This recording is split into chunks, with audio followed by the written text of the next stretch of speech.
Sanibonani bafowethu, ngithi mangize nenye update about umama uAndrea Johnson. Sekuripotiwe ukuthi ufakile iletha acela uPresident Ramaphosa kanye nomphathi wakhe uMothibi ukuthi ucela ukubeka phansi.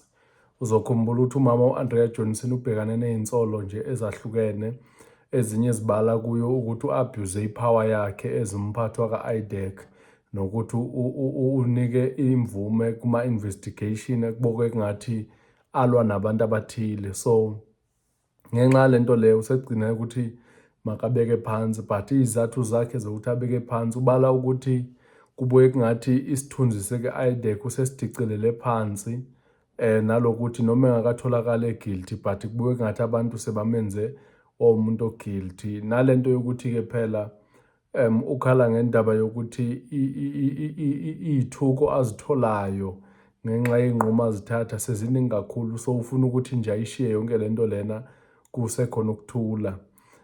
Omunye umuntu-ke angayibona ngathi ukubaleka lokhu because uzokhumbula ukuthi vele maningi amacala abantu esikade sibabona, uthola ukuthi umuntu uyaretire because usaba ukuthi kungenzeka uma engaretire i-consequences zibe ningi kakhulu, njengokuthi nje uma uyibhala kwi-CV yakho uthola ukuthi iba yimbi into ethi waxoshwa, but uma uthi wayeka kube ngathi kungcono. So ukuresigna in this case kuba ngcono because uzokhumbula ukuthi vele bese kavulela icala lokuthi aphenywe, then kubonakala nokuthi ufit enough ukuthi angahlala kule office. So kuze abalekele leyo nto leyo, ngiyacabanga ukuthi ubone ukuthi into ebetter ukuthi makabeke phansi aresign.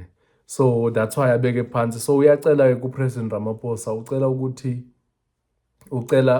into yakhe ingathathi isikhathi eside but kube ukuthi into eyenzekayo within 24 hours.